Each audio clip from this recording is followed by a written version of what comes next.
Turma, na semana passada nós começamos a falar sobre anti-inflamatórios, né? E aí, recapitulando algumas coisas que nós conversamos na aula passada, eu falei para vocês que se a gente toma um anti-inflamatório, possivelmente é porque está associado a um processo inflamatório, né? E a inflamação é um processo que, por certo momento, é benéfico ao nosso organismo, mas quando ela se torna crônica ou quando seus sinais e sintomas são exacerbados, ou seja, aumentados, tem necessidade de fazer intervenção, né, medicamentosa, ou seja, tem que se utilizar anti-inflamatórios. De modo geral, os anti-inflamatórios, eles têm perfis anti-inflamatório, antitérmico, analgésico e alguns, como o ácido acetil salicílico, né, o AS, ele tem perfil antiagregante plaquetário. Os anti-inflamatórios é uma classe, gente, que tem várias aplicações terapêuticas, tá? Em várias doenças. A maioria desses anti-inflamatórios, eles são considerados MIP, que são medicamentos isentos de prescrições, e acaba sendo de venda livre. Os anti-inflamatórios, eles são divididos em duas grandes classes. Quais são essas classes? Os anti-inflamatórios não esteroidais e os anti-inflamatórios esteroidais, ou seja, anti-inflamatórios hormonais.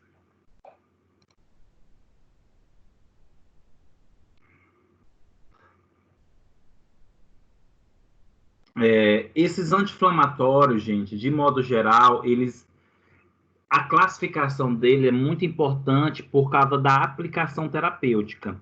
Quando nós falamos em anti-inflamatórios esteroidais, conhecido aí como corticoides, glicocorticoides, corticosteroides ou anti-inflamatórios hormonais, eles têm uma aplicação muito voltada para alergia, para diminuição do sistema imune, também para o processo inflamatório, geralmente esses processos inflamatórios associados à alergia, tá? E o grande lance em relação aos anti-inflamatórios não esteroidais e esteroidais, os corticoides, no caso, é que tem-se uma preocupação muito grande com os corticoides.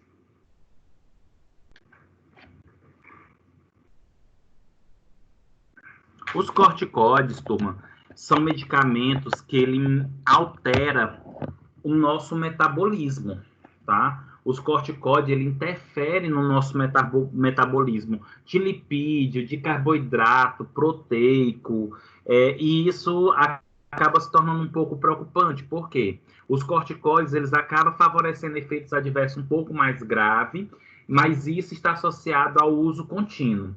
Não se recomenda, por exemplo, o uso de anti-inflamatórios ou de corticoides por mais de 3 meses. Ah, Wellington, mas e aqueles pacientes que precisam se utilizar a vida toda? Esses pacientes possivelmente vão sofrer mais cedo ou mais tarde algumas consequências do uso desse anti-inflamatório, e o que nós podemos fazer como profissionais da saúde é tentar minimizar o aparecimento dessas situações, tá? Lá na frente eu vou comentar um pouco mais para vocês sobre isso.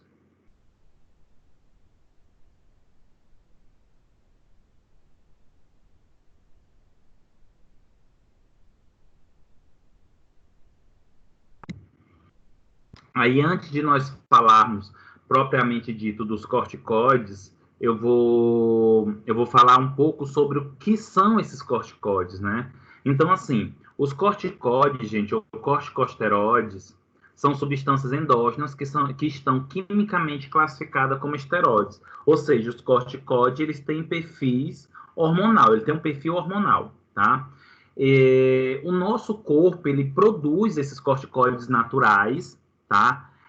Geralmente se produz no córtex da glândula adrenal, lembrando que essa glândula adrenal, ela também pode ser chamada de suprarrenal, ela está acima dos rins e na porção do córtex, que é considerada a porção externa da glândula, produz um hormônio chamado produz um hormônio chamado cortisol, tá? E esse cortisol, gente, é produzido por esse córtex. E esse hormônio, ele é essencial para a vida, o cortisol. Então, assim, nós precisamos desse hormônio para as atividades metabólicas do nosso organismo. Lógico que o excesso desse cortisol, ele leva a alguns problemas. Por exemplo, o cortisol, gente, é considerado o hormônio do envelhecimento. O cortisol, ele é considerado o hormônio do estresse. Então, geralmente, pessoas que são muito estressadas, pessoas que não dormem corretamente, acaba tendo uma produção maior de cortisol. E olha só, eu estou dizendo para vocês que existem corticoides naturais. E entre esses corticoides naturais, nós temos o cortisol, tá? Que é produzido. E aí, qual é o problema disso? O excesso desse cortisol vai levar a alterações metabólicas no nosso organismo. E, consequentemente, várias complicações.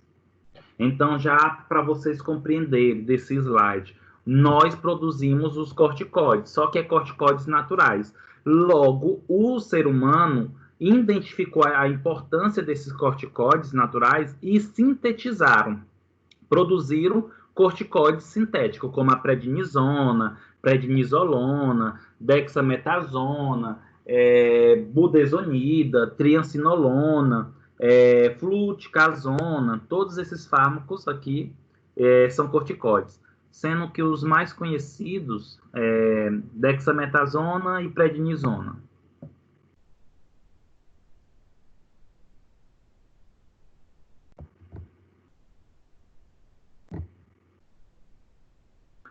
Aqui nós temos uma imagem, turma.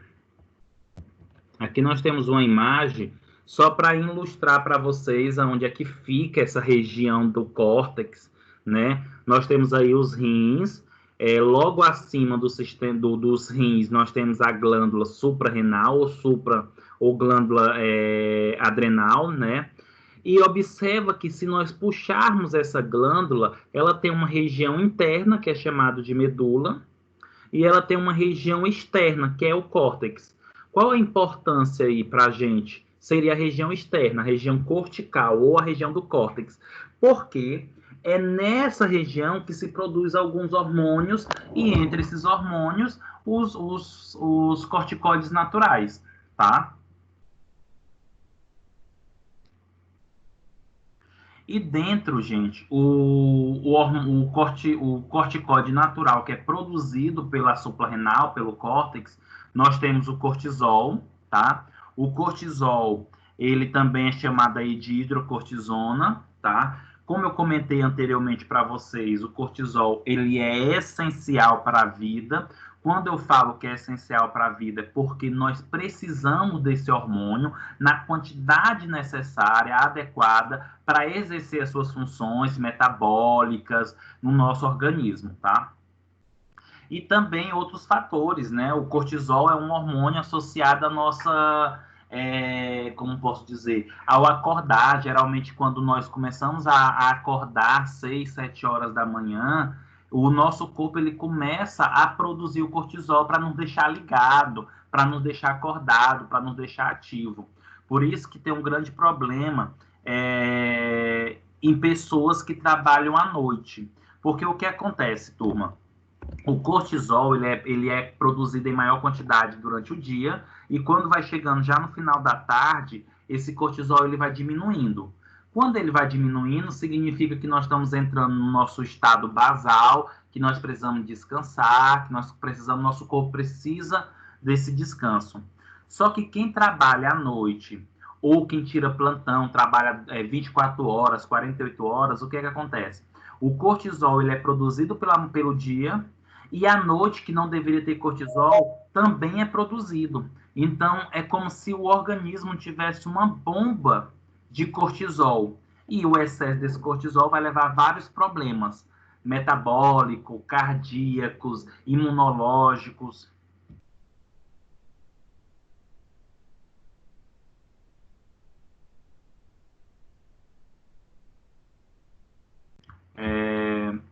E como eu falei para vocês, o cortisol ele regula ou sustenta as funções cardiovasculares, metabólicas, imunológicas e homeostáticas.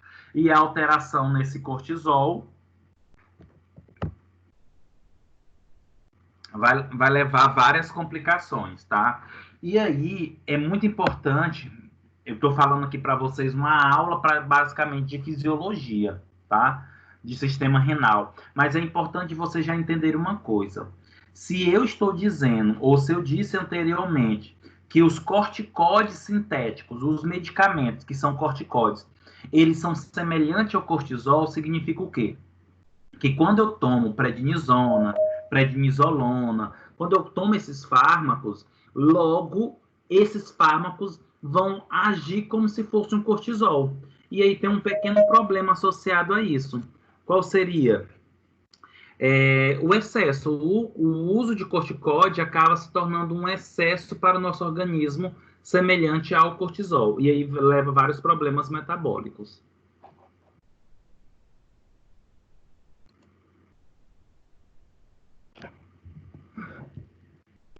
Vamos entender um pouco como é que os corticoides, de modo geral, eles agem, né? Qual o papel, qual a importância do corticoide? Gente, os corticoides, eles têm a capacidade de modificar o processo inflamatório. Logo, ele tem um perfil anti-inflamatório. Então, o corticoide, ele é um anti-inflamatório. Geralmente, se utiliza as doses farmacológicas de cortisol e seus análogos.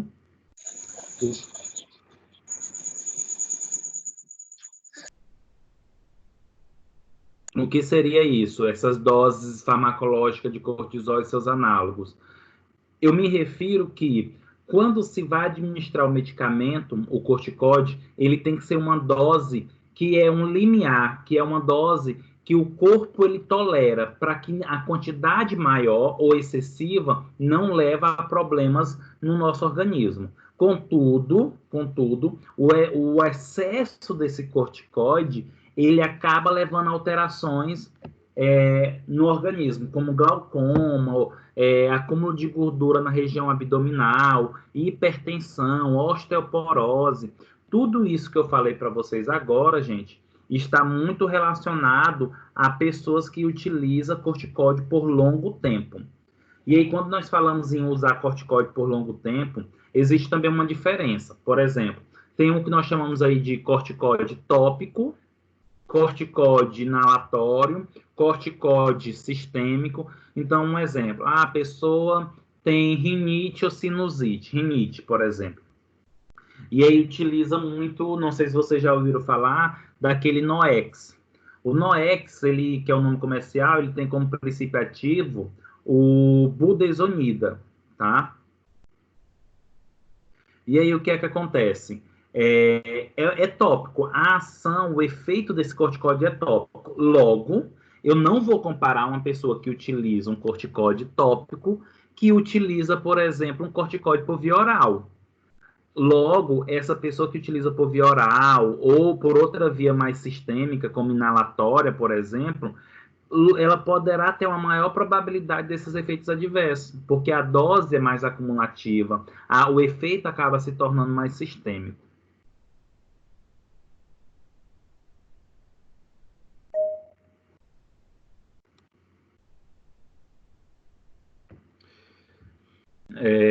Turma, um dos grandes problemas associado ao corticoides é o seguinte: os corticoides, eles diminuem o nosso sistema imunológico. Então, é muito comum os pacientes que tomam corticoide por muito tempo, por um longo prazo, eles ficarem com o sistema imunológico um pouco imunocomprometido, né? Ficar aí com esse déficit nesse sistema imunológico. E aí, qual é o problema? Aparece probabilidade de mais doenças, tá? Probabilidade de mais infecções. É tanto, gente, que nessa pandemia aí do Covid, uma das orientações é evite o uso de corticoide, só utilize se necessário, não se automedique com corticoide, porque é um fármaco imunocomprometor, é um fármaco que leva uma imunocompressão, tá? E isso faz com que o indivíduo fique mais susceptível à doença. Mas aí nós temos um tópico nesse terceiro marcador que diz assim: os corticoides, eles encobertam processos infecciosos quando é utilizado por longo tempo. O que é que acontece, turma? Vamos tentar raciocinar aqui comigo. Qual é o papel do sistema imunológico? Defender o nosso organismo contra invasores, contra micro-organismos. Só que uma das maneiras do nosso sistema imunológico defender é dando os sinais e sintomas de que alguma coisa está errada. E aí o que é que acontece? O sistema imunológico, as células imunológicas vão lá no micro-organismo e começa a combater. Nisso a gente vai sentir febre, dor, começa a aparecer pus, vários sinais e sintomas que nos alertam e faz com que a gente procure ajuda. Só que quando o paciente ele toma demais corticoide, que o sistema imunológico diminui, o sistema imunológico ele não consegue defender nem reconhecer esse micro-organismo.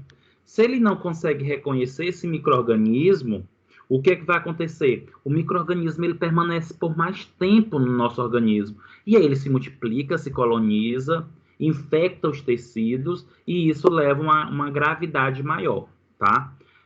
Gente, quanto mais tempo o micro-organismo passar dentro do organismo humano, do hospedeiro, isso leva uma gravidade maior, tá? Esse negócio de deixar, o micro-organismo está latente, mas isso não é tão bom, porque o organismo presente ali, o micro-organismo presente ali, uma hora ou outra pode se tornar mais resistente, tá? E apresentar outras doenças associadas.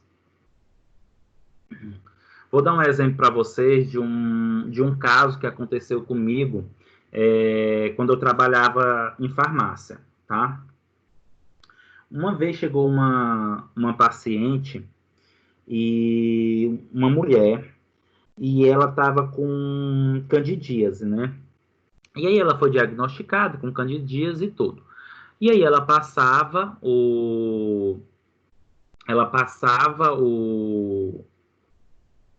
tomava o medicamento, o fluconazol, passava o creme vaginal, nistatina, e resolvia, tá? E resolvia.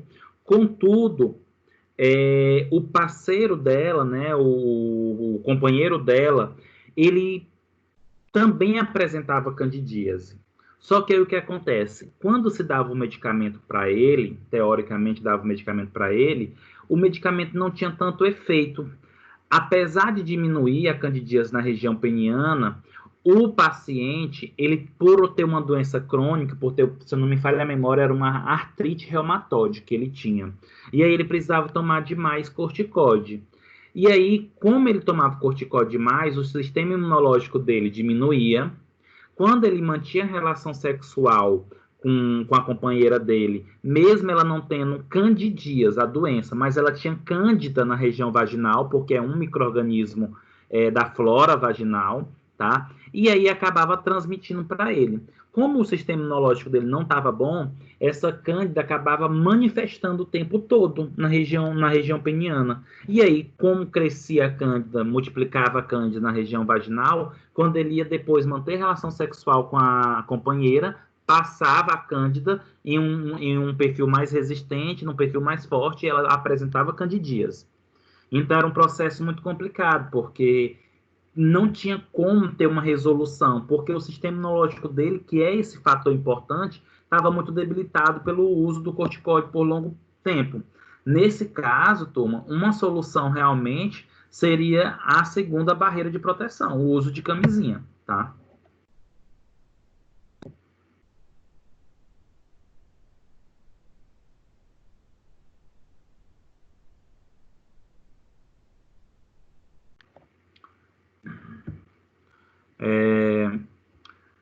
Nesse último ponto dessa primeira sessão, diz o seguinte: administração de corticoides, né? O que seria essa administração de corticoides? Gente, a administração de fármacos corticoides é uma medida paliativa. Quando eu me refiro que é uma medida paliativa, que ela é momentânea. Eu não posso estar fazendo uso desse fármaco por longo tempo, tá? Eu só posso usar esse medicamento o tempo necessário para resolver o problema. Infelizmente, como eu comentei anteriormente, tem pessoas que acaba sendo obrigada a utilizar o fármaco pelo resto da vida por um tempo maior. E aí, pensando nesse sentido, eu tenho que criar estratégia para minimizar os problemas que possam vir a aparecer.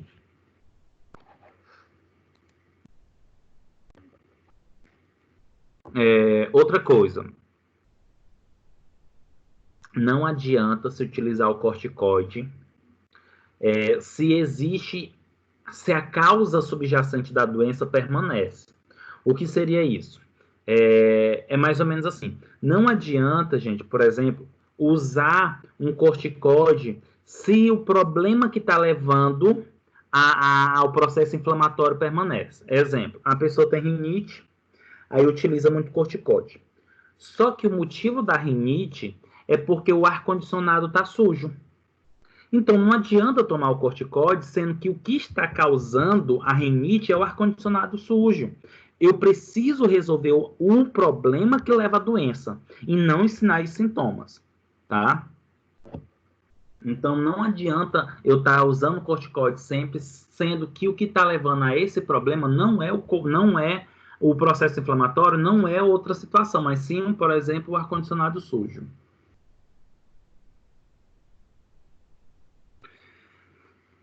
E quais são as aplicações terapêuticas dos corticoides? Em que nós podemos usar o corticoide, né?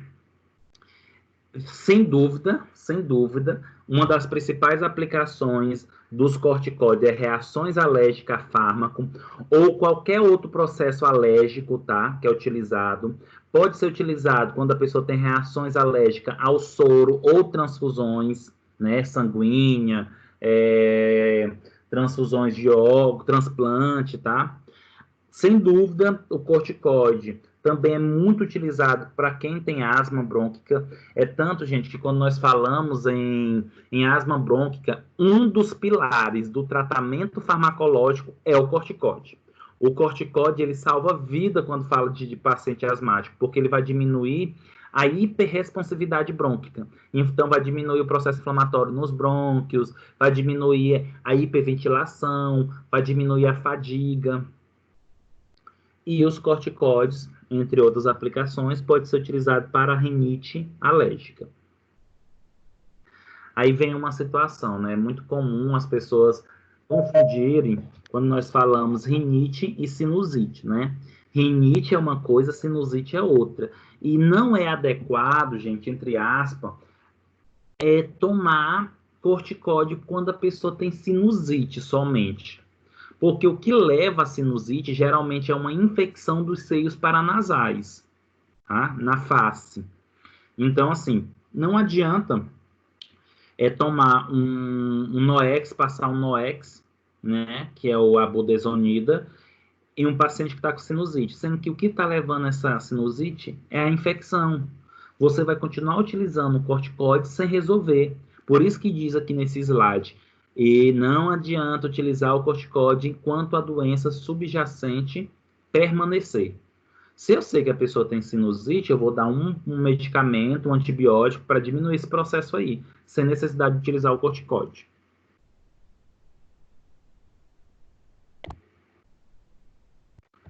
Alguma pergunta, turma? Fica à vontade, viu?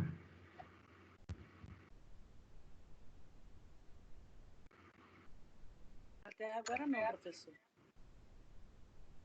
Certo.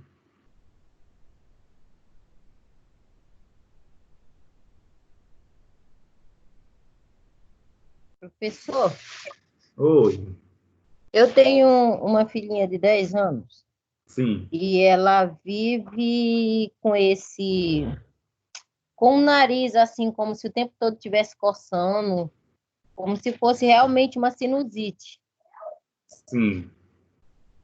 E eu queria saber do senhor ela não está sentindo nada, mas se pode fazer mal ainda para ela, eu tinha aqui dentro de casa uma cartela de um antialérgico. Sim. Você Pois sabe ela tomou dias seguidos, praticamente uns 15 comprimidos. Todo dia ela disse que na hora de dormir que ela estava se sentindo ruim com o nariz entupido, não sei, ela tomava um. Depois que eu vim descobrir. Você sabe qual é o antialérgico? Pega para mim a caixinha de remédio aí, tá? Ela tomava todos os dias antes de dormir? Que ela estava me dizendo que na hora de dormir que ela estava tomando os remédios. É porque uma vez eu dei para ela, porque ela estava muito atacada e eu não sabia do quê. Sim, Mas, como eu tinha chegado do serviço e a casa não estava limpa, porque eu costumo limpar a casa antes dela entrar, porque eu acho assim que é a poeira. sim. Mas aí eu limpo a casa, troco as coxas, aí ela, na hora de eu ir dormir, meu Deus do céu, não me deixava dormir, era aquela inquietação, aí eu agarrei e dei um para ela. Como ela tomou esse um e dormiu a noite todinha bem, aí ela agarrou e descobriu qual foi o remédio que eu dei para ela, aí depois acredita que ela botou na bolsa E e começou a ficou usar. tomando toda a noite antes dela dormir, disse que para ela dormir bem. Eu tô Quando eu achando, descobri, já tinha tomado uns 15 da cartela, parece que veio 20. pelo seu relato, tudo indica que é um antialérgico mesmo. Se fez ela dormir bem, possivelmente é antihistamínico, tá? É um antialérgico mesmo. Pega para mim, tá? Só para me ver qual é, para me dizer para ele aqui no final.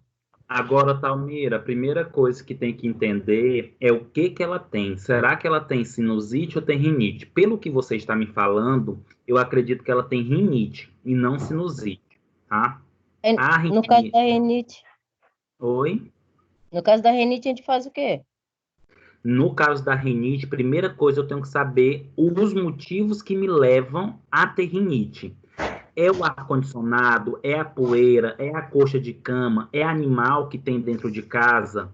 Depois que eu descubro o que está me fazendo ter o processo alérgico, a rinite, eu vou tratar ela. Eu tiro o que está me causando e aí eu vou utilizar o quê? Medicamentos paliativos. O que seria esse medicamento paliativo? Só para melhorar adequadamente. Geralmente se utiliza corticoide, tá? Para rinite. Como, É o por exemplo, Stamine, professor, que eu tinha dentro de a, casa aqui. histamine. Isso. O histamine é um fármaco que ele é utilizado para alergia, mas ele não é considerado um corticóide, ele é considerado um antihistamínico.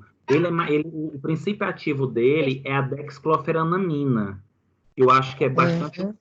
Por exemplo, essa dexclofenamina é um fármaco que está presente na maioria dos multigripais, dos antigripais, tá? Por isso, primeira coisa, por isso que melhorou um pouco, porque como é alérgico à rinite, melhora um pouco, e também por isso que ela dormiu bem, porque a dexclofenamina, ela induz o sono, tá? Mas toma muito cuidado, porque isso pode levar a um coma, tá? O Não, eu uso já de disse para ela que tomar remédio sem me avisar, eu posso chegar, achar ela morta aqui, e aí eu não vou mais poder fazer nadinha.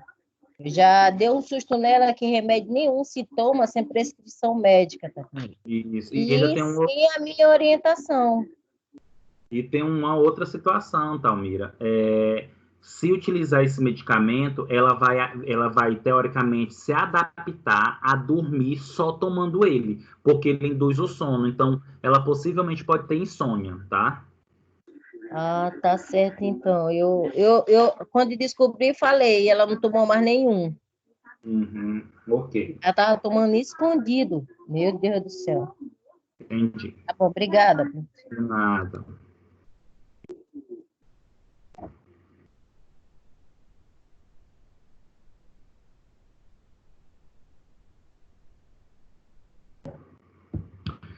É, turma, já que eu falei um pouco dos anti-inflamatórios esteroidais, mais conhecido como corticóide, nós precisamos entender como é que esse corticóide ele age, né? Nós precisamos entender qual é o mecanismo de ação. Lembra que toda vez que nós falamos em medicamento, não adianta eu chegar aqui para vocês e só falar, o anti-inflamatório ele é bom para inflamação.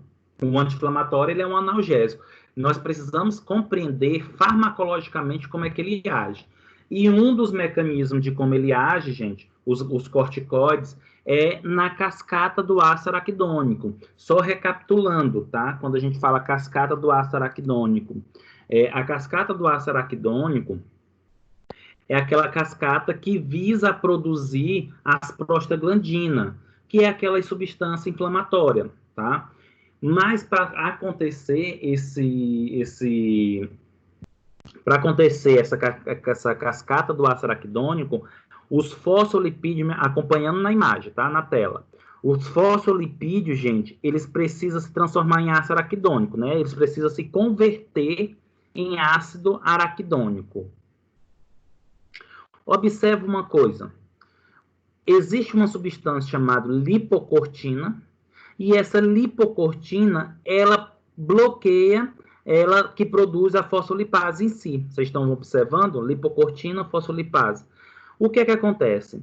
Quando se toma os corticóides, de modo geral, eles bloqueiam essa fosfolipase A2. Se não tem a fosfolipase A2, não vai ter o ácido araquidônico. Se não tem ácido araquidônico, não vai entrar em nenhuma via, nem a ciclooxigenase e nem a lipoxigenase. Logo, não vai ter prostaglandina, que causa inflamação, e nem vai ter os leucotrienos, que envolve lá a questão do sistema pulmonar.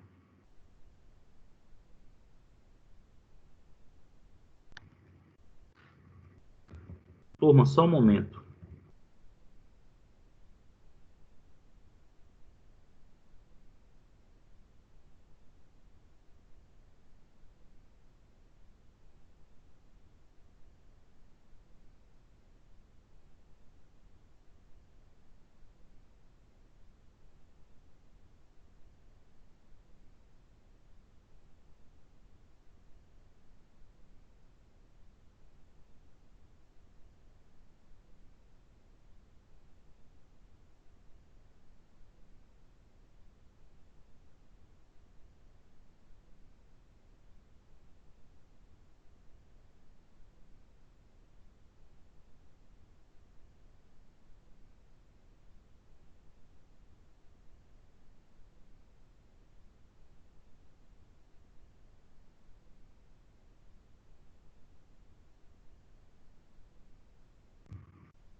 E aí, turma, existe um ponto muito importante quando nós falamos nos corticoides, que está relacionado a essa cascata.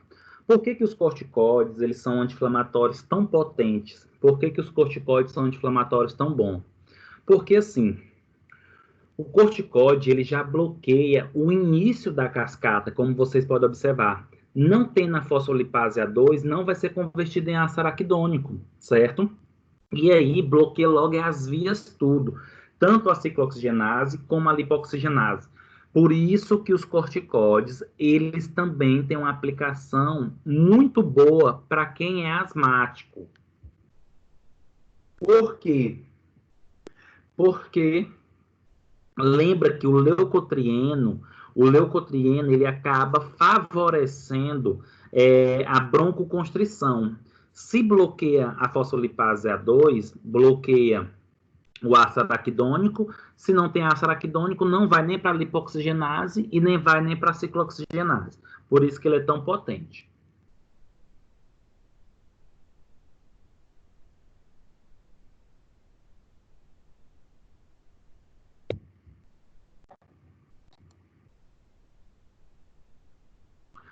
Aqui nós temos alguns fármacos, tá, turma?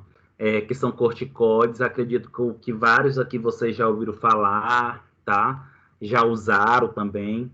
Esses corticoides, eles podem ser classificados de acordo com seu efeito e potência, né? De acordo com o efeito, nós temos, de acordo com a potência, desculpa, gente, de acordo com o efeito, nós temos aí um de efeito de ação curta, que é até 12 horas, de ação intermediária, que é de 12 a 36 horas, e o de ação prolongada, né, que é por mais de 48 horas.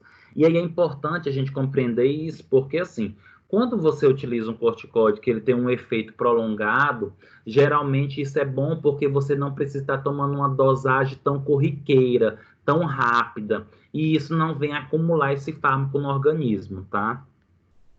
Nós temos aí o de ação curta, cortisona e a hidrocortisona. O de ação intermediária, que sem dúvida todo mundo já ouviu falar, prednisona, prednisolona, metilprednisolona, tá? E nós temos a triancinolona. Essa triancinolona, gente, é muito comum vocês encontrar num gelzinho para gengiva, que é o Oscilon, que se coloca quando o indivíduo está com afta, por exemplo, tá? É a prednisolona, não sei se conhece aí no comprimido, tá? Os de ação prolongada, nós temos aí parametasona, dexametasona, que tem injetável, tem comprimido, pomada, betametasona, que tem pomada, tá? E o cortivazol. Esses são os fármacos corticóides. Lógico que tem muito mais. Trouxe para vocês aí os principais.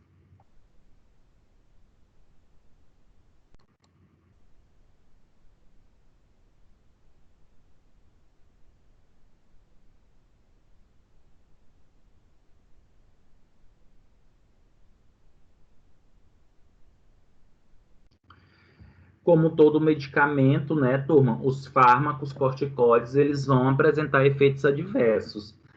E esses efeitos adversos estão muito condicionados de acordo com a dose, de acordo com o tempo em que a pessoa utiliza, né? De acordo com a doença que ele tem, para depender da dose e o efeito. Enfim, mas o que é que acontece? O indivíduo que utiliza corticoide por muito tempo, em grande dosagem, acaba tendo maior sensibilidade, tem maior suscetibilidade à infecção. E principalmente por micro-organismos que normalmente não eram agressivos ou eram pouco agressivos. E eu botei até exemplo aí, como por exemplo, levedura da cerveja, né? Geralmente é para a pessoa não ter nenhum problema associado à levedura da cerveja, mas se ele tiver o sistema imunológico comprometido pelo uso excessivo de corticóide, a região da boca pode ficar com a massa cinzenta, tá? Candidíase, que geralmente essa manifestação da candidíase está muito associada ao sistema imunológico, tá? Como os corticoides diminuem o sistema imunológico, existe uma diminuição na reparação de ferimentos, né? Acaba sendo mais lento. Nesse caso, tem que tomar muito cuidado como posso dizer para vocês, em pacientes que são diabéticos, porque isso pode dificultar o processo de cicatrização ou complicar um processo de cicatrização. Também tem maior probabilidade de surgir feridas por diminuição da atividade dos fibrócitos, né? Que são as células responsáveis pelo processo de cicatrização.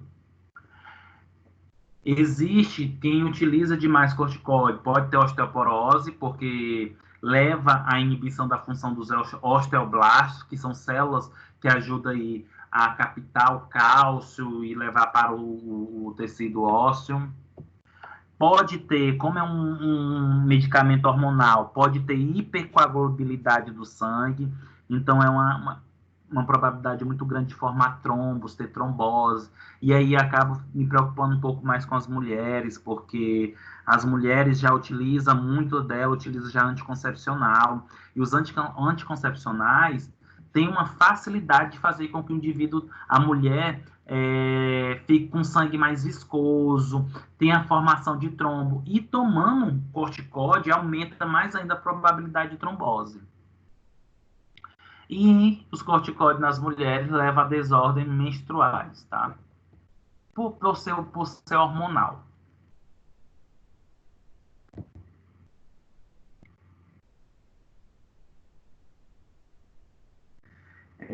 E aí, o corticóide, ele vem mostrando, pode desenvolver efeitos adversos mais graves, tá? Isso vai depender do tempo em que se utiliza o medicamento. Olha só, eu trago para vocês alguns efeitos associados a longo prazo, ou seja, por mais de 6 meses.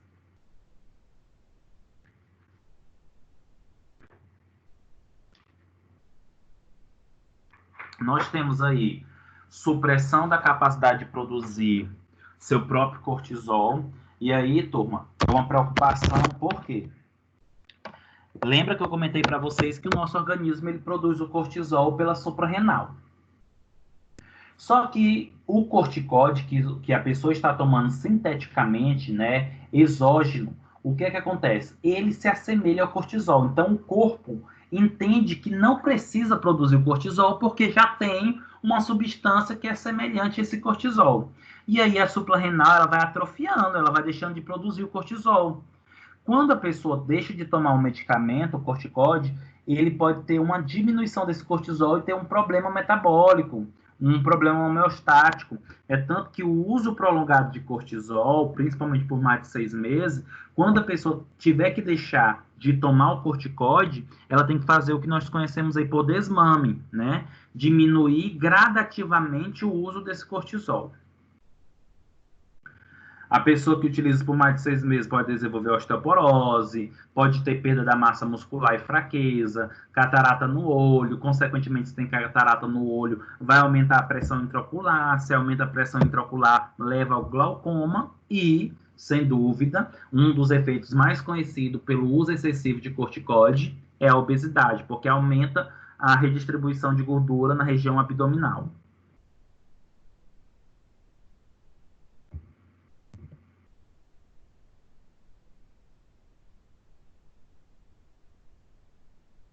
E uma outra preocupação em relação ao corticoide, gente, é porque os corticoides, com o uso excessivo por longo prazo, pode levar aí o que nós chamamos de síndrome de Cushing.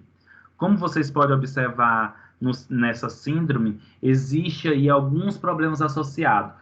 Essa síndrome de Cushing ela vai aparecer quando se utiliza demais esses hormônios sintéticos, como os corticoides, ou quando a pessoa tem algum problema secundário que se produz demais cortisol, tá? E o que é essa síndrome de Cushing? Está associada a vários sinais e sintomas. Existe um acúmulo de gordura na região abdominal, e isso faz com que o indivíduo...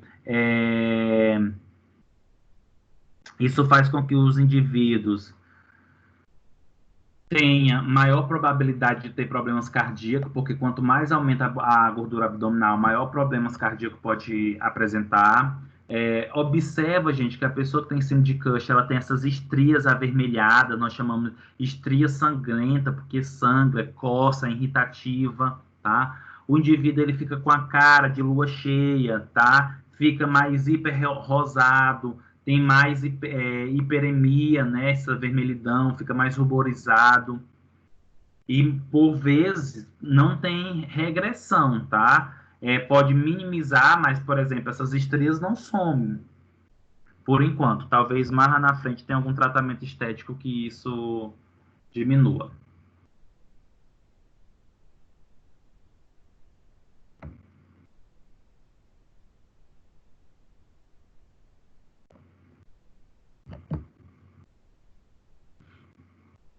É muito comum a gente ouvir falar que quem é hipertenso, né, tem que tomar muito cuidado com os corticóides, com os anti-inflamatórios, de modo geral. E isso é verdade, viu, turma? Essa imagem, ela só vai ilustrar para a gente a importância aí dos corticóides, aliás, a relação do corticóide com a pressão arterial, tá? Se vocês observarem rapidamente, só para vocês compreenderem, os corticóides, começando pelo lado esquerdo da sua tela, os corticóides, gente, eles aumentam a retenção de sódio.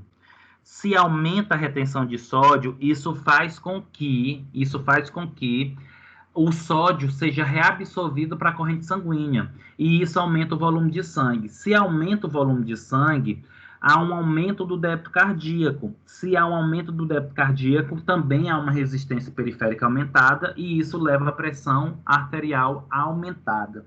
Agora, você imagina um paciente que já tem a pressão alta. Tomando corticóide, vai aumentar mais ainda essa pressão, tá? Então, pacientes que são hipertensos também tem que ficar... Não é que eles não podem tomar corticóides, mas ele tem que ter um olhar diferente para ele, tem que ter uma supervisão nesse sentido.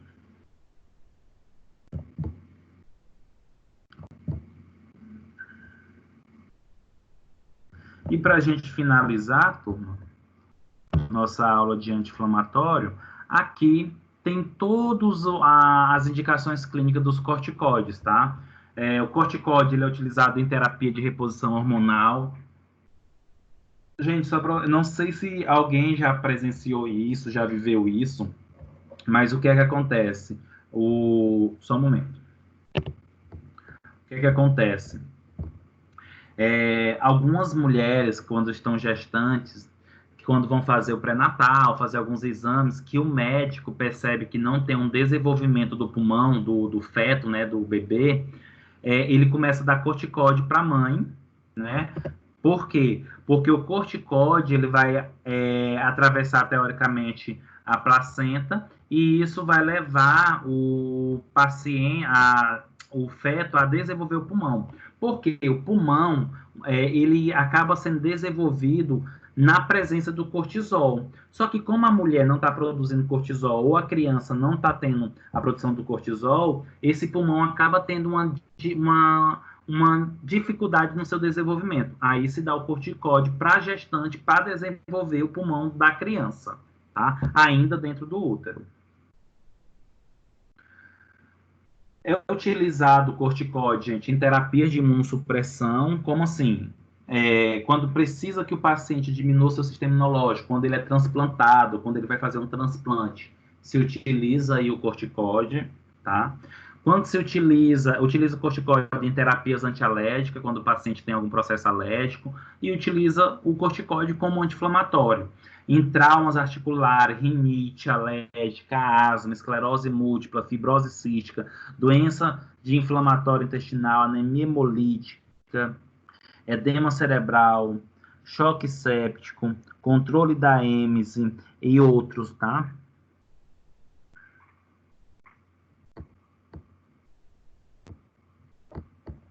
Ok, turma? Alguma pergunta sobre anti-inflamatório, sobre corticóide?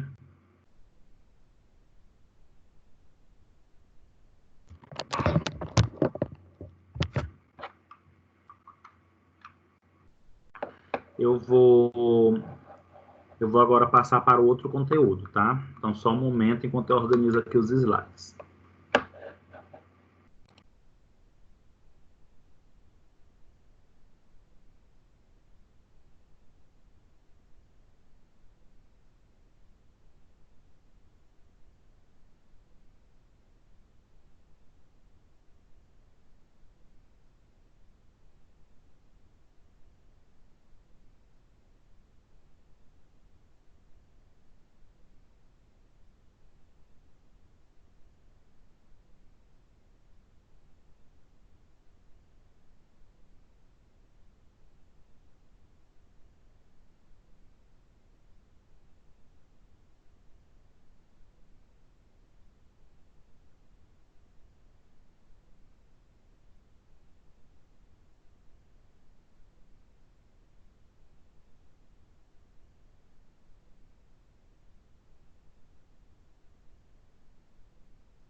Professor, boa noite.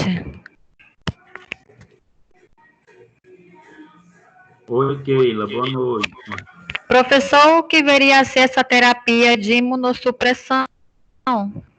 Keila, terapia de imunossupressão é quando há necessidade do paciente diminuir o seu sistema imunológico. Exemplo, tem um paciente que ele vai precisar fazer um transplante renal, vai precisar fazer um transplante de coração.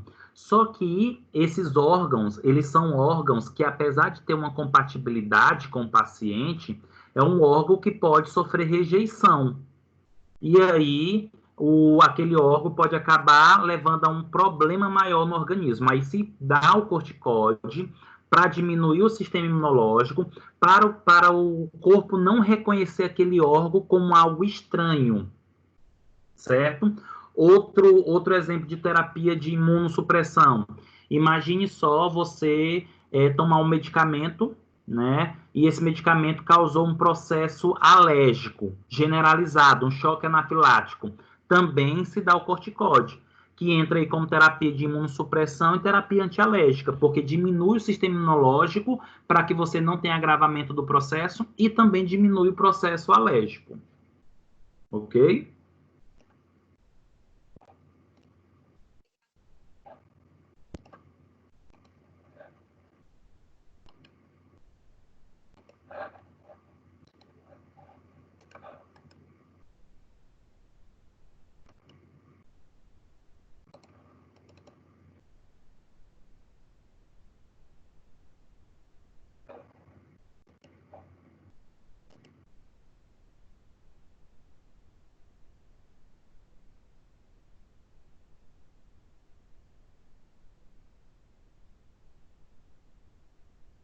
Professor, Oi, Carla. Fica à vontade. então, no caso, o não hormonal, ele, no caso, traria menos, menos efeitos, é isso? Diferente dos hormonais? Menos perigoso? Como é que é isso aí? Tá, você está perguntando se os não hormonais, que são os Porque AINES, nós estamos falando dos hormonais, certo? e isso que é o corticóide. Na Isso. Aí, verdade, quando... na verdade, Ah, na pode falar. verdade, Carla, ambos têm efeitos adversos. O que é que acontece? Se você for observar, os anti-inflamatórios não esteroidais, ou seja, os não hormonais, eles levam a gastrite, eles levam a úlcera, levam a sangramento, levam a queimação gástrica, levam a vasoconstrição renal, que pode levar a insuficiência renal. De modo geral, o que é que acontece? Ambos são perigosos com usos excessivos. Contudo, os corticoides, eles acabam tendo um agravamento maior porque tem outras complicações mais graves, como osteoporose, glaucoma, mas ambos têm que ter uma restrição. Qual é o problema do corticoide para dos hormonais para os não hormonais? Os não hormonais, eles são mais, eles têm uma segurança maior. Os corticoides não. Geralmente a dosagem do corticoide, eles podem levar já a agravamento desses efeitos adversos, tá? Mas eu não vou lhe dizer aqui, o hormonal é mais perigoso, o não hormonal é menos perigoso. Não. Ambos têm efeitos adversos, uns mais graves do que os outros. Contudo, a gente tem que tomar cuidado nessas indicações e o tempo que se utiliza, tá? Ok.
Turma, só um minuto. Só beber uma água e retorno para iniciar.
Então, turma, vamos iniciar um outro conteúdo, tá?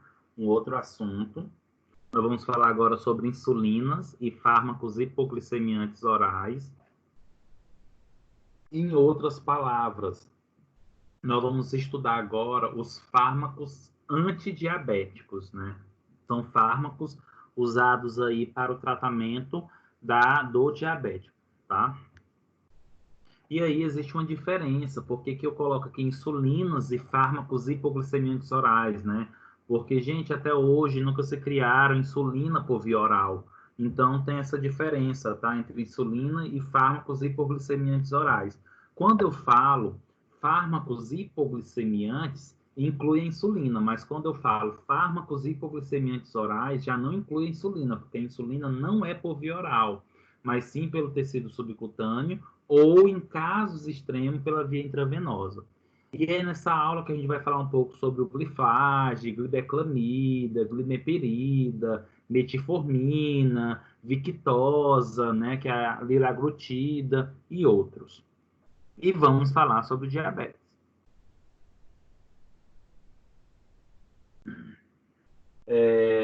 Então, quando nós falamos diabetes mellitus ou diabetes mellitus, né, é uma doença de importância mundial, né? Por que é uma doença de importância mundial? Porque cerca de 180 milhões de pessoas têm a doença e, na verdade, até um dado defasado, tá, gente? Hoje, acredito eu, que tem muito mais do que isso. É uma doença crônica, é uma doença silenciosa, está associada ao estilo de vida, está associado a características genéticas, hereditárias, são vários fatores que faz com que ocorra o desenvolvimento do diabetes mellitus, tá? Uma pessoa que tem diabetes, a doença em si, a sua evolução cursa com variedades e heterogêneas manifestações clínicas. O que seria isso? Não tem um padrão. O que seria, quando eu falo que não tem um padrão, eu estou me referindo no sentido assim: o paciente A tem diabetes e o paciente B também tem diabetes. Ambos vão ter os mesmos sintomas, ambos vão ter as mesmas comorbidades, ambos vão ter os mesmos problemas? Não. Isso vai depender de indivíduo para indivíduo.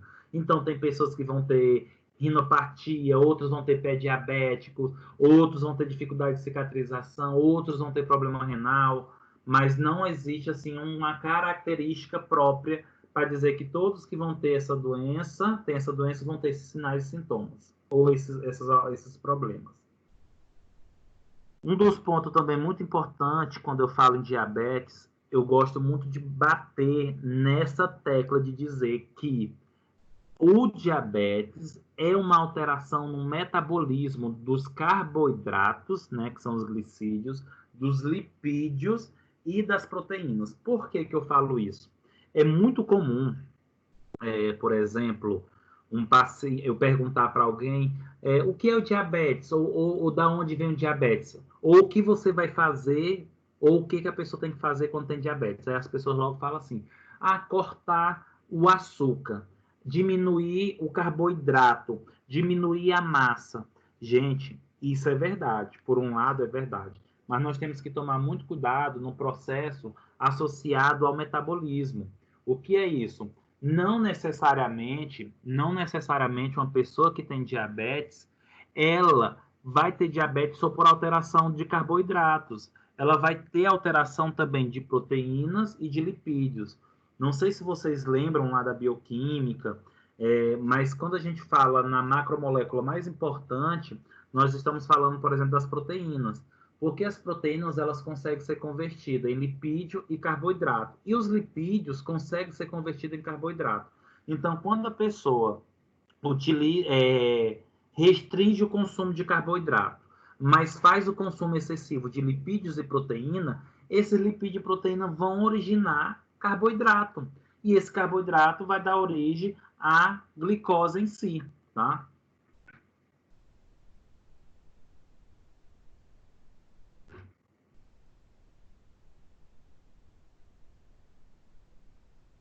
Então, quando se fala nessas alterações metabólicas, é muito importante nós compreendermos e pararmos de falar o tempo todo que essa questão do carboidrato está associado ao açúcar.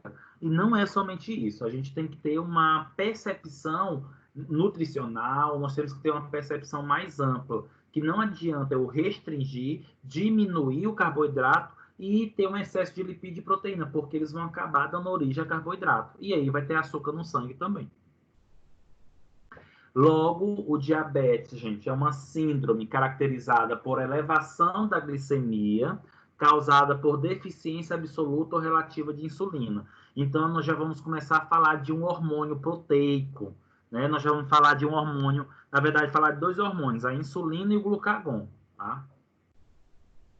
O que é que acontece? Quando eu falo glicemia, toda vez que vocês escutarem esse termo mia, significa glicose no sangue, tá? Aliás, mia significa sangue. Então, se eu falo glicemia, é glicose no sangue. E aí, o que é que acontece? Nesse contexto, turma, é importante nós compreendermos o seguinte, que tem um hormônio, né? Na verdade, dois hormônios que regulam esse processo aí da glicose no sangue, que é a insulina e o glucagon.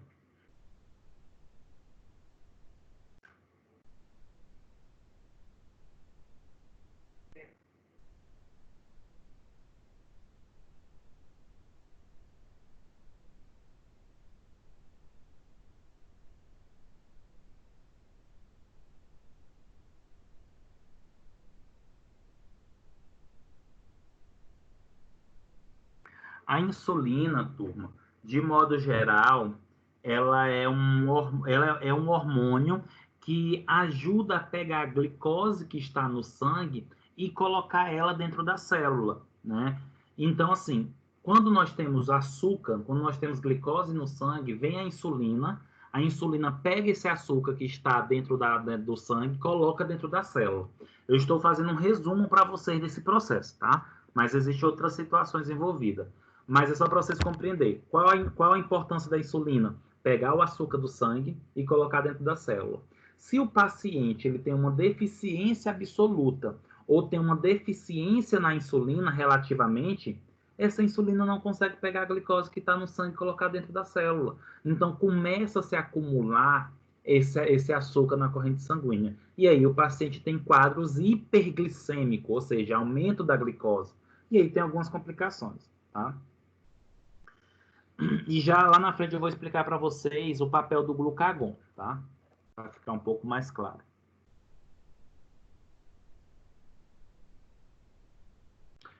O diabetes mellitus, gente, é uma doença crônica degenerativa, o que é muito preocupante, porque quando nós falamos que é uma doença degenerativa, eu estou me referindo ao quê? É uma doença que se apresenta e gradativamente vai levando a lesões em órgãos-alvo.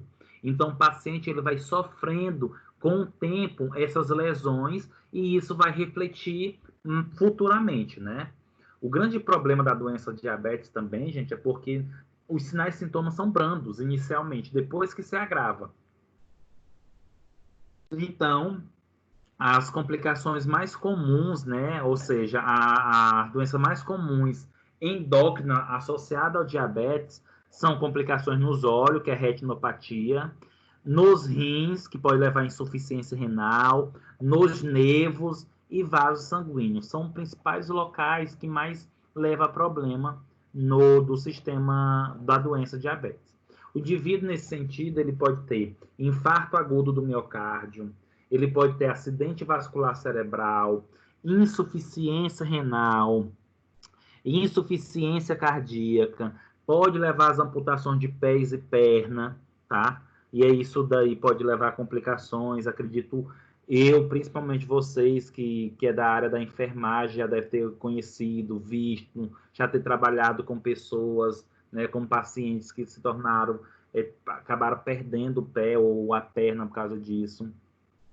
Pode levar a cegueira definitiva. É muito comum pacientes que têm o diabetes, principalmente se for descompensado. Quando eu falo descompensado é porque não é tratado, não baixa adequadamente esse nível de açúcar, ele começa a perder um pouco a visão, vai ficando mais turva, a necessidade do uso de óculos. O diabetes pode levar a abortos espontâneos, tá? E mortes perinatais. E várias outras complicações, tá? Essas são as principais.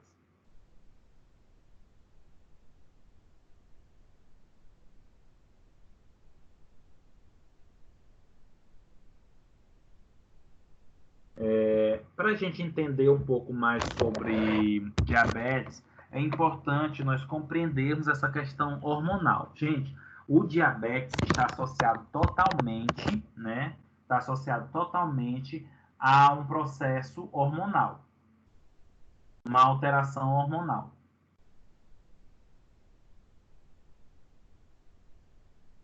Então, primeiro nós vamos compreender o que seria o pâncreas, né, que é um órgão muito importante aí nessa regulação do açúcar.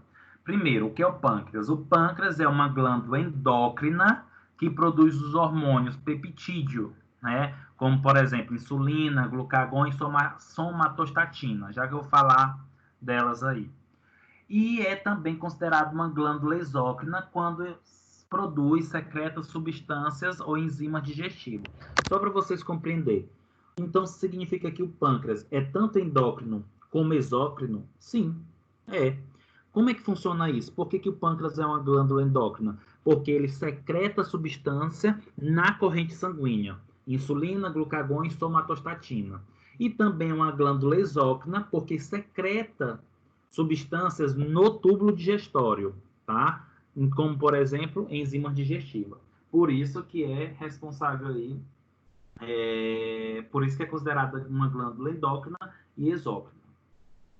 Gente, os rins, o pâncreas, de modo geral, vai produzir, dependendo da célula, né?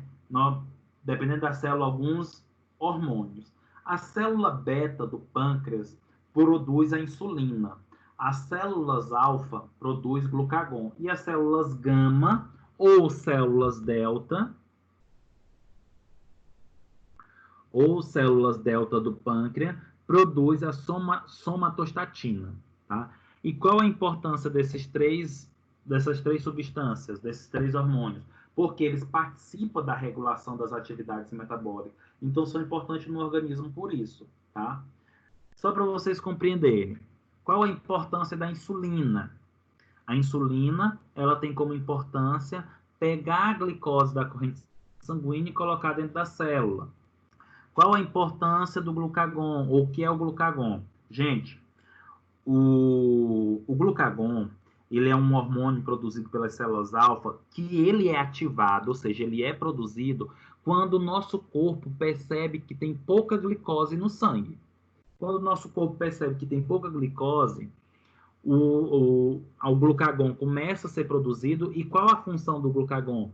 Quebrar a nossa reserva de carboidrato para lançar glicose no sangue, para restabelecer os níveis.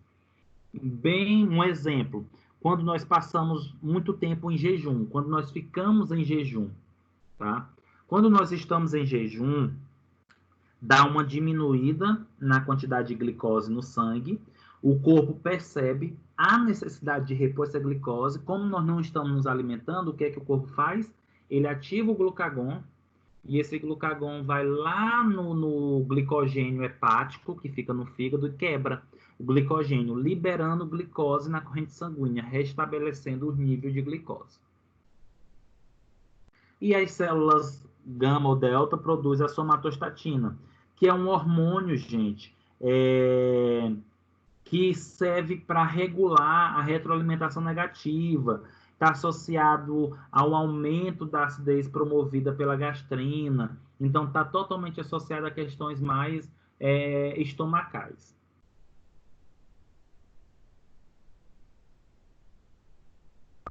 É como se a somatostatina tivesse uma função, gente, de diminuir a produção do suco gástrico, tá? E diminui a acidez.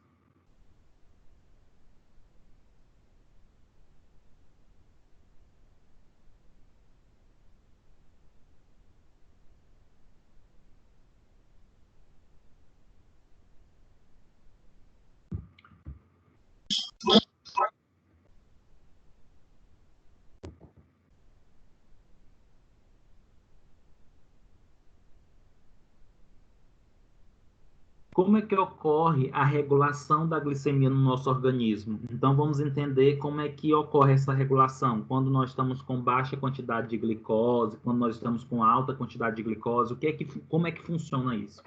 E isso está totalmente relacionado aos dois hormônios. Está relacionado à insulina e está relacionado também ao glucagon, tá? Então, olha só. O nível de glicemia é controlado por um sistema de retroalimentação. Quando a gente fala sistema de retroalimentação, é quando inicia, o outro tem que parar para este iniciar, tá? Olha só. Esse processo de retroalimentação acontece entre o fígado, o músculo, o tecido adiposo e as ilhotas pancreáticas, tendo a insulina como principal hormônio regulador. Então, a partir desse momento, nós vamos aprender como é que ocorre o processo de regulação da glicemia. Eu vou mostrar a imagem que fica um pouco mais visível para vocês compreenderem esse processo.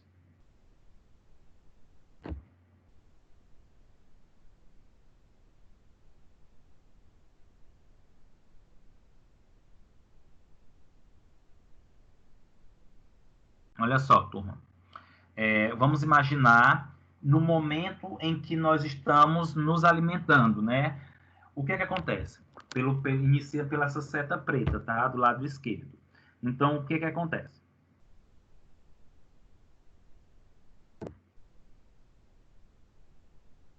Quando nós estamos nos alimentando, né, de arroz, feijão... Com licença, professor, rapidinho, lhe cortando. Oi. Tá acontecendo alguma coisa que o slide ele tá entrando e tá saindo. Será que é só para mim que isso tá acontecendo? A tela fica toda branca. Aldo, no meu tá mostrando que tá tudo ok. Não sei nos demais se tá tendo essa mudança de slide. O meu tá mostrando tudo ok. Eu tô entrando e saindo. Aldo, te oriento você sair e entrar de novo, tá bom? Talvez eu seja... tô fazendo isso o tempo todo, aí eu acho que acaba incomodando. Deixa eu lhe perguntar, você tá vendo que eu tô passando os slides? Não, a tela tá toda branca. Então é problema na internet ou no teu sistema. Sai e entra novamente para ver. Talvez seja a internet que não está carregando o slide, tá? Professor, eu já saí também da aula, entrei novamente, ingressei novamente, e o slide não comparece. Eu dei uma pausa para entrar nesse novo conteúdo, e quando retornou o slide não está aparecendo para mim, está só aparecendo aqui os componentes, tá? A tela preta, só com os componentes. Eliana, você está Professor, Só um momento, Ana Paula. Liana, você está utilizando o teu 4G, teu dados móveis, ou você está utilizando Wi-Fi? Wi-Fi. Deve ser algum problema na internet. Mais alguém está tendo isso? Oi, Ana Paula. Professor, para mim é difícil ser problema de internet, porque aqui eu tenho 200 de fibra e é só eu que uso. Mas talvez muitas vezes não tenha a ver com a questão do seu giga de Então, internet. acredito que não seja a internet, não. Pode ser um problema do sistema mesmo. Pode ser uma falha no sistema. Oi, Ana Paula. o meu aparece, mas quando você vai passar, aí fica preto, mas aparece do mesmo jeito. Demora um pouquinho, mas aparece. É o bug. A gente chama de bug, que é o tempo que leva para mudar para aparecer nos outros. Eu vou tentar sair daqui desses slides e colocar de novo, para ver se aparece para vocês. Só um momento. Mas tá aparecendo, normal. Não, para ver se aparece para o Aldo e para a Liane. Não, como eu saí e entrei, ele apareceu. Só que toda hora ele fica sumindo, entendeu? Ah, entendi. Passou aí ou não? Ó, ficou branco. Quando o seu Passou, agora fica ficou branca. tudo preto. Apareceu o slide agora? Não, tá toda branca a minha tela. Não. Tá todo preto agora.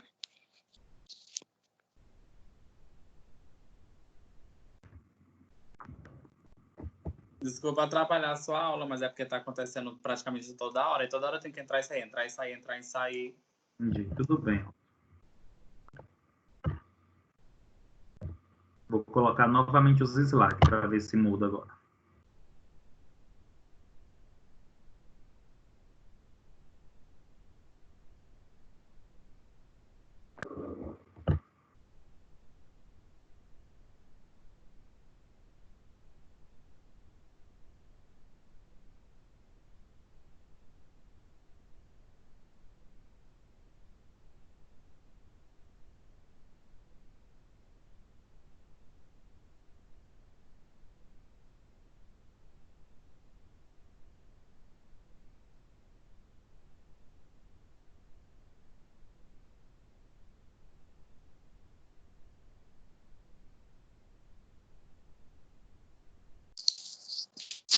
Apareceu aqui pra mim, professor.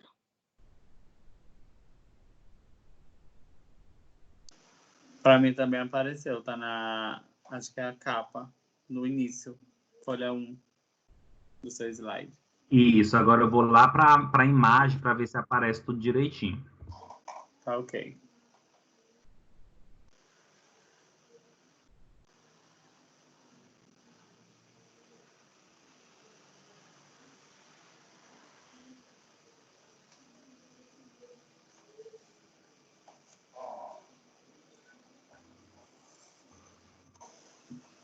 Para mim aqui já ficou tudo branco e aqui a numeração da página continua 1. Pra mim apareceu aqui. Eu estou no slide 6 Pra mim não agora. tá aparecendo nada. Para mim nem apareceu. E continua como se estivesse na página 1. A minha apareceu Pra mim aqui. não tá aparecendo nada. Tá tudo preto. Tudo Página- escuro, não tá aparecendo nada. Entendeu? Nunca dá Tá aqui, defeito, página dá 6. Nada, Aldo. Nada. Eu vou entrar e sair mais uma vez. Tá. Eu Liana? acho que quem tá assim com a tela preta pode ser a internet. Porque pra mim tá aparecendo certinho, página 6 e a imagem aqui. Uhum. Pra mim tava tudo ok, mas agora não tá aparecendo nada.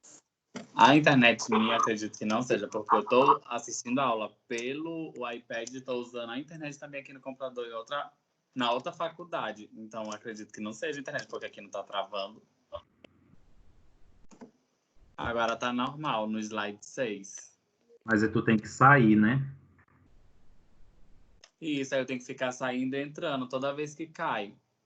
Acho que você já percebeu quantas vezes eu saí e entrei aí hoje.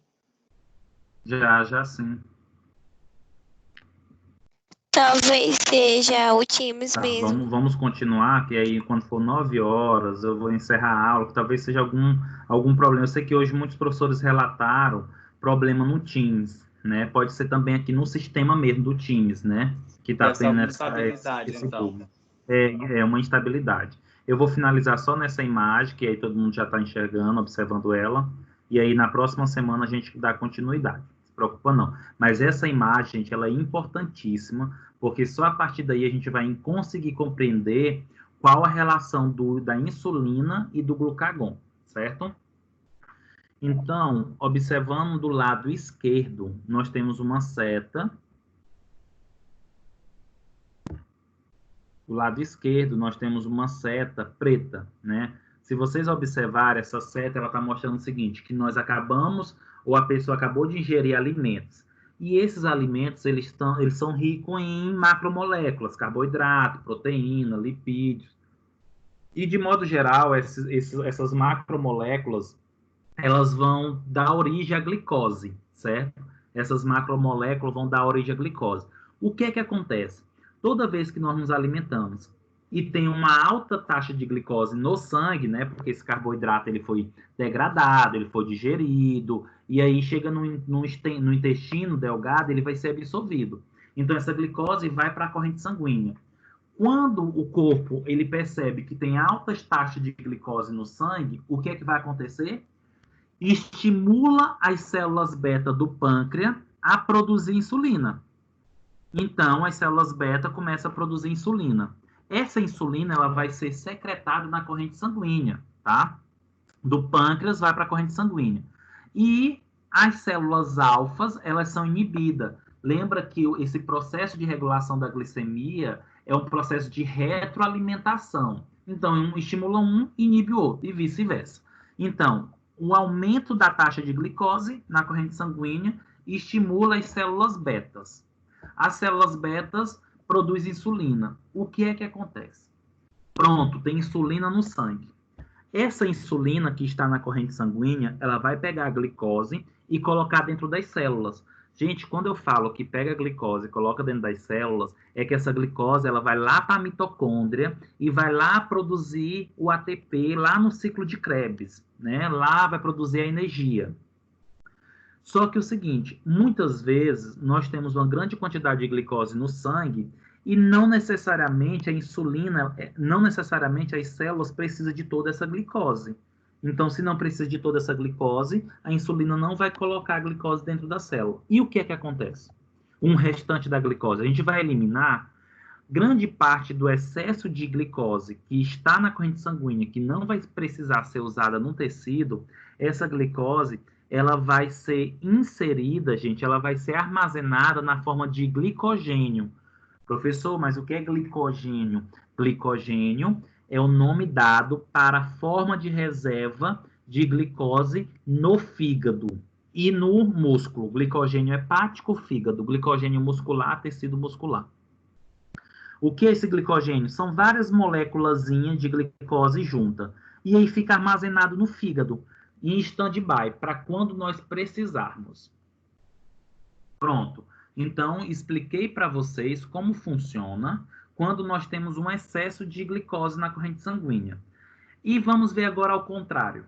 E quando, por exemplo, nós passamos 10, 15, 20, um dia ou mais sem nos alimentar com carboidratos, o que é que acontece? Como é que nosso corpo ele vai agir? Aí o que é que vai acontecer? Quando o nosso organismo ele percebe que tem uma baixa de glicose na corrente sanguínea, ele inibe as células beta e estimula as células alfa. Olha que agora é ao contrário. Inibe as células beta, que seria a produtora da insulina, e estimula as células alfa, produzindo glucagon, porque as células alfa produzem o glucagon. Qual a função do glucagon, turma? O glucagon, a função dele é ir lá naquele glicogênio do fígado, que é o glicogênio hepático, pega as moléculas de glicose do glicogênio, quebra e libera essa glicose do glicogênio hepático no sangue. Com qual objetivo?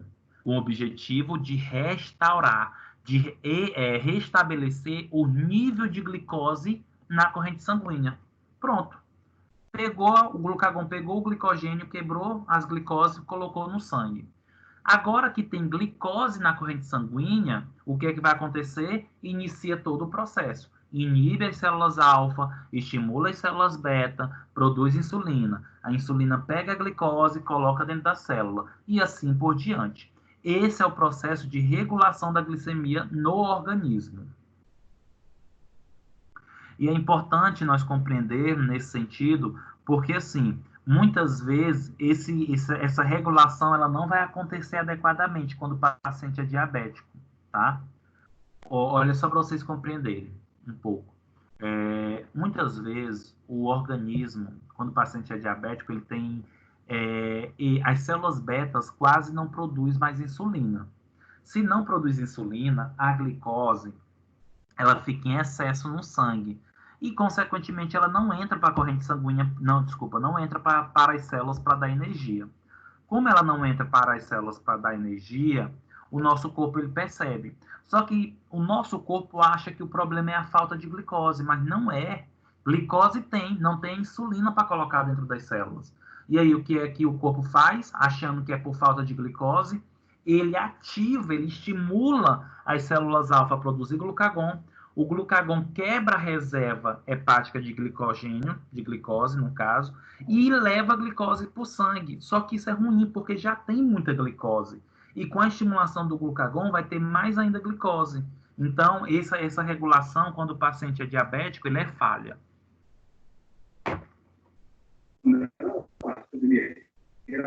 Professor, eu acho assim, vê se eu entendi. Nesse caso, se a insulina não está sendo ativada, aí ele faz esse processo do glucagon, aí ele vai ficar sempre fazendo com que o organismo ache que é a glicose que está faltando, ele fica fazendo sempre o mesmo processo só com a glicose. Isso mesmo. Infelizmente, o nosso corpo ele não reconhece que o problema está nas células beta, que não está produzindo insulina. Aí o que é que acontece? Aí o que é que acontece? Aí ele fica fazendo só esse processo aqui de baixo. Do glucagon. Muito bem. Segunda. É o segundo. Ele fica só fazendo esse glucagon. Aí vem um problema. Se ele nesse caso faz mal para a gente. Faz, porque nós já temos glicose demais no sangue. E se estimula o glucagon, vai ter mais glicose no sangue. Então, o indivíduo vai ter as taxas hiperglicêmicas lá em cima. A minha pergunta é, esse processo, ele tem intervalos para ele fazer de novo isto, ou ele vai ficar fazendo o tempo todo, porque a pessoa disse que quando um termina, o outro continua, não é isso? Justamente, mas um inicia e o outro termina quando eles estão em sequência. Em sequência. Mas o que é que acontece? Não, mas é o que eu estou dizendo, quando eles estão regulares, já que não estão regulares, ele vai fazer sempre a mesma função, que é a de baixo, de ativar a glicose, regularmente, só que de uma maneira errada, porque não tem insulina. Aí vai ser só a glicose. É isso que eu estou perguntando. E nesse caso, a gente vai passar mal pela falta da outra. Isso mesmo. E ainda tem uma outra situação. Ele só não vai ficar acontecendo o tempo todo a estimulação do glucagon se tiver, teoricamente, a produção da insulina ou diminuição da glicose do sangue. Porque se diminui, estabiliza, na verdade, essa glicose no sangue, aí diminui esse glucagon também. E como é que isso vai acontecer quando o paciente é doente? Utilizando o medicamento. Utilizando a metformina, que vai aumentar a produção de insulina, ou então usando insulina mesmo. A própria insulina injetável. A própria insulina injetável. Porque tá certo, eu já entendi, professor. Era só para me saber se no meu cérebro eu organizei tanto a regulação de uma quanto da outra. Tá bom, obrigada. Lembrando que eu estou falando de regulação aqui de modo geral, né? Mas quando a gente fala de diabetes, essa regulação praticamente não existe.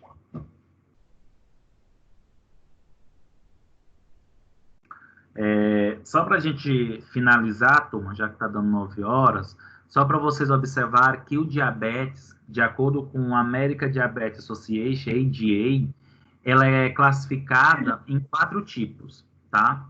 Existem 4 tipos de diabetes. O diabetes tipo 1, que é o mais conhecido aí por insulino dependente. Por que que é insulino dependente? Porque necessita da insulina. A pessoa que tem diabetes tipo 1 precisa utilizar insulina todos os dias, teoricamente, tá? Lembrando, turma, me esqueci de comentar para vocês, mas já existe a insulina inalatória, tá? Já existe a insulina por via respiratória, tá? Só que ainda é muito caro, não é distribuído pelo governo, tá? Poucas pessoas ainda têm acesso a essa O professor insulina. comentou na sala de aula. Foi, né?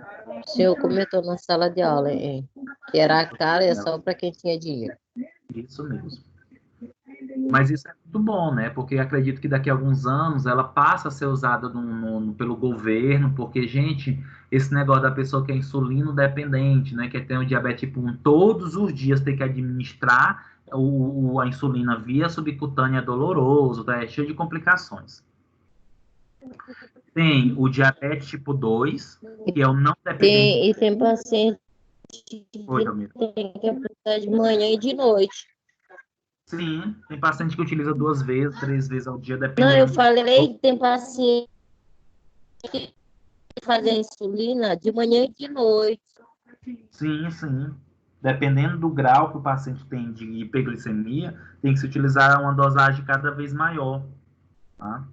Lembrando também que o paciente não necessariamente o paciente que vai usar insulina só é o tipo 1, o tipo 2 pode utilizar com a evolução da doença, tá? E nós temos aí o diabetes gestacional. Esse diabetes gestacional está associado à questão da gestação. A mulher, quando está gestante, ela produz alguns hormônios que faz com que ela se torne um pouco intolerante a esses carboidratos. Então, ela pode desenvolver um início de um diabetes gestacional que pode sumir logo após a gestação. Só que aí a mulher que some o diabetes gestacional logo após a gestação tem que tomar muito cuidado. Existe uma probabilidade muito grande dela desenvolver o diabetes lá na frente. E tem o que nós chamamos de diabetes causado por outros fatores, que não se entende muito bem quais são esses fatores, que é conhecido aí como diabetes insípido, tá? Conhecido como diabetes insípido. E aí, turma, vocês têm alguma dúvida, algum questionamento? Nós vamos parar aqui por hoje e na próxima semana nós vamos falar sobre os fármacos que é utilizado para o tratamento do diabetes. Carla? Professor, essa diabetes causada por outros fatores pode ser medicamentosa, por excesso de medicamento e com decorrência... Isso mesmo. Pode ser por essa... quando a gente fala... Tem um tio que hoje ele tem diabetes devido ao excesso de medicamento pela doença dele. E isso tá certo. Quando a gente fala por outros fatores, é que não está relacionado nem o tipo 1, nem o tipo 2, nem o diabetes gestacional. Por exemplo, o diabetes tipo 2, que é o mais comum, ele é associado à obesidade, sobrepeso, à ingestão demais de carboidrato, fast food. Mas quando é por outras causas, como, por exemplo, a pessoa utilizou muito medicamento e levou uma toxicidade pancreática, e levou as células do pâncreas à morte, as células beta, e isso pode ser considerado um diabetes causado por outros fatores, como, por exemplo, esse exemplo que você... Por outros fatores também, professor, pode-se colocar o refrigerante. Quem toma muito refrigerante também desenvolve diabetes. Mas aí, Talmira, eu classifico o consumo excessivo de carboidrato como tipo 2. Porque eu tenho um cunhado que ele virou diabético só de tomar refrigerante. Todo santo dia ele tomava 4 litros de refrigerante, porque 1 litro grande é 2, né? 2 litros daquele, todo dia. E ele se tornou diabético e constataram que foi pelo excesso de refrigerante.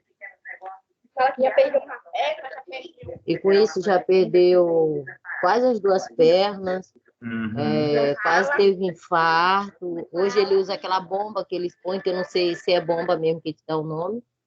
na garganta para que ela possa ficar o tempo todo aberta para que ele não falte a respiração e morra logo. Ele fez traqueostomia, foi? Tudo por conta dessa diabetes que ele desenvolveu, porque na família até agora, graças a Deus, não tinha, mas ele desenvolveu e também ficou obeso. Pois é, esse diabetes que ele desenvolveu é o tipo 2, viu? Esse diabetes, por outros fatores, é que não está relacionado ao tipo 2. E excesso de refrigerante, alimentação totalmente desregulada é diabetes tipo 2. Certo. Professor, Oi, Ana. assim, a minha mãe, ela adquiriu diabetes, né? Aí um medo que ela fica tendo com a gente é que a gente não coma nada com muito açúcar, não exagere muito nas coisas, em qualquer tipo de comida, né? Assim, porque ela acha que por ela ter adquirido, a gente também pode adquirir. Pode ser um fato ou não? É um fato verdadeiro, tá? Como diz o povo, verídico, tá? Por quê? O diabetes mellitus, ele está associado a fator genético e hereditário. E o que ela comentou, possivelmente o que ela desenvolveu, é o tipo 2, que tem fatores genéticos associados, fatores hereditários. E ainda tem outra situação. Possivelmente, o tipo de alimentos anteriormente à doença era totalmente associado a alimentos ricos em carboidratos, alimentos muito processados. E aí, por você estar no meio, acaba levando a esse processo. Se não tiver a mudança do estilo de vida, você tem uma predisposição. Na verdade, você já tem uma predisposição por ter familiares que apresenta, principalmente de primeiro grau, né? Como no caso seria a sua mãe. Então, o que ela comenta é verdadeiro. Tem fatores genéticos associados. Então, por ter, a gente já tem que ter uma precaução em relação a isso. Pois agora eu vou ficar com medo. Na verdade, Ana Paula, não leva a sério. Na verdade, a gente não tem que ter medo, a gente tem que ter consciência. Não é que eu vou deixar de comer bolo, chocolate, só que a gente tem que comer o suficiente para viver. Sabe aquele ditado? A gente come para viver, a gente não vive para comer. E dá preferência para alimentos mais saudáveis, mais fruta. O grande problema do desenvolvimento do diabetes se chama alimentação noturna, evitar alimentos muito ricos em carboidrato durante a noite. Na verdade, é uma precaução que a gente tem que ter. Obrigada, professor. Uma pergunta. Oi, Talvez. Nesse caso, eu, por exemplo, eu tenho a taxa de glicose muito baixa. Certo. Todos os meus exames, toda vez que eu faço, quase tudo em mim é baixo. Tem uns que dão 50, tem uns que dão 70, outros que dão 65. E, geralmente, os médicos dizem que eu tenho que comer açúcar. E eu não concordo, porque eu gosto de me alimentar saudavelmente, falando. Tudo que eu puder, eu gosto. Eu gosto de comer uma massa, lógico. Todo mundo gosta. Mas na minha casa, é uma coisa que eu não compro para minhas filhas, é refrigerante. A não ser se for uma festinha, um bolo, alguma coisa, eu libero para tomar. Senão, eu não compro. Então, eu acho assim que... Mas às vezes eu sinto que eu tenho aquela necessidade do açúcar. É porque você fica um pouco tonta, você fica... eu sinto como se minha cabeça ficasse... com enxaqueca. O que é que acontece? Se eu comer, melhora. É como se me desse uma energia certo. Deixa melhor. Eu tentar isso aqui. Olha só. O nosso cérebro, os neurônios, a única substância que os neurônios utilizam para obter energia é glicose. Se você tem uma baixa de glicose, os neurônios ficam sem energia. Quando os médicos falam para você, você tem que comer açúcar, eu não entendo que você tem que comer o açúcar. O que ele se refere você precisa colocar um pouco mais de carboidrato. Você não precisa colocar carboidratos como de absorção rápida. Em vez de você comer, teoricamente, o açúcar, você vai comer uma batata doce, você vai comer um cuscuz, uma tapioca, que tem carboidratos mais saudáveis. Eles estão falando para você alimentar, colocar um pouco mais nas suas refeições carboidratos. Não é que você tem que comer literalmente o açúcar, entendeu? Aí, geralmente, quando eu tô me sentindo assim, eu faço logo um suco e boto um pouco mais de açúcar. Eu boto para Porque, na sentir o verdade, gosto do açúcar. Porque, na verdade, o açúcar refinado, ele é a glicose basicamente pura. Então, ele é absorvido rápido e já vai para o cérebro e já vai diminuindo essa sensação ruim. Só que não é bom você estar passando por isso. Você tem que se alimentar o suficiente para que não chegue a esse processo. É, sei. Mas E parece uma que eu maneira, como, mas eu uma como bem. maneira, Eu gosto muito de cozinhar, mas não tal, consigo. Parece que mas aí, conseguia repor talvez, o que meu corpo precisa. mas aí talvez a tua alimentação você pode até comer muito, ou bem, né? Mas talvez o Não, que está eu como acontecendo é que bem, você não está é a quantidade, eu como bem. Mas aí, você come como? De 3 em 3 horas? Ou você É, só toma talvez eu deixe de me almoço? alimentar bem, como o senhor comentou agorinha, no sentido das horas. Isso, Porque justamente. eu tomo meu café da manhã e eu não lancho. Porque eu não quero engordar demais, né?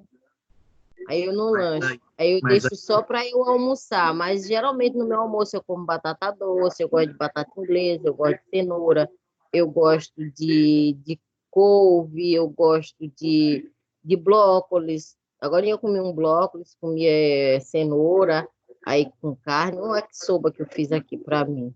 Mas eu boto bastante essas coisas. Mas mesmo assim, eu só tomo café, almoço e como pouco na hora do jantar, uma coisa mais saudável, mas durante o resto do dia só bebo água. entendi. Mas assim, lembra que essa questão do engordar depende do que você vai consumir no intervalo. Você entre o café da manhã e o almoço, você pode lanchar uma fruta, né? Uma fruta que tem absorção mais lenta, que é a maçã, tá bom? Tá certo. Vou Professor, tentar botar. Tá. Oi, Natália. professor. E quem faz jejum intermitente? Tá, vamos entender um pouco sobre essa questão do jejum intermitente. Eu não vou entrar no contexto do diabetes, tá? Eu vou falar do jejum intermitente. O jejum intermitente, ele está relacionado ao intervalo que você tem de se alimentar. Se não me falha a memória, o jejum intermitente ele deve começar a partir de 8 horas. Você fica 8 horas sem se alimentar, aí depois se alimenta. Aí vai 8, 10, 12, 14, assim por diante. O que é que acontece? Quando você passa um intervalo muito grande sem se alimentar, o nosso corpo ele se vê obrigado, como não tem glicose, como não tem carboidrato, porque você não está se alimentando, o corpo ele se vê obrigado a consumir o outro produto que dá energia, que são os lipídios, que é a gordura. Ele consumindo essa gordura, quebrando essa gordura, vai obter-se a glicose por um processo metabólico e o indivíduo vai ficar, entre aspas, com energia adequada para manter as funções metabólicas. Contudo, como está consumindo o tecido adiposo, a pessoa vai emagrecendo. Só que aí tem alguns problemas. Pessoas que utilizam, por exemplo, a pessoa passa 24 horas sem consumir nada, 48 horas. Se não me falha a memória, não é nem recomendado 48 horas, o máximo é 24 horas, e a pessoa não pode já passar um dia, tem que ir aumentando pouco a pouco o tempo. O que é que acontece? Lembra que algumas células do nosso organismo, elas só têm energia a partir de algumas substâncias, como a glicose, os neurônios e as hemácias. Quando a pessoa passa muito tempo sem glicose, elas podem sofrer alguns problemas, neuronal, sanguíneo, tá? Mas o jejum intermitente, se não me falha a memória, ele é sim um tipo de dieta, tem seus padrões, mas tem que tomar muito cuidado nessa agressão que você faz ao corpo. Tá bom, obrigada. Nada.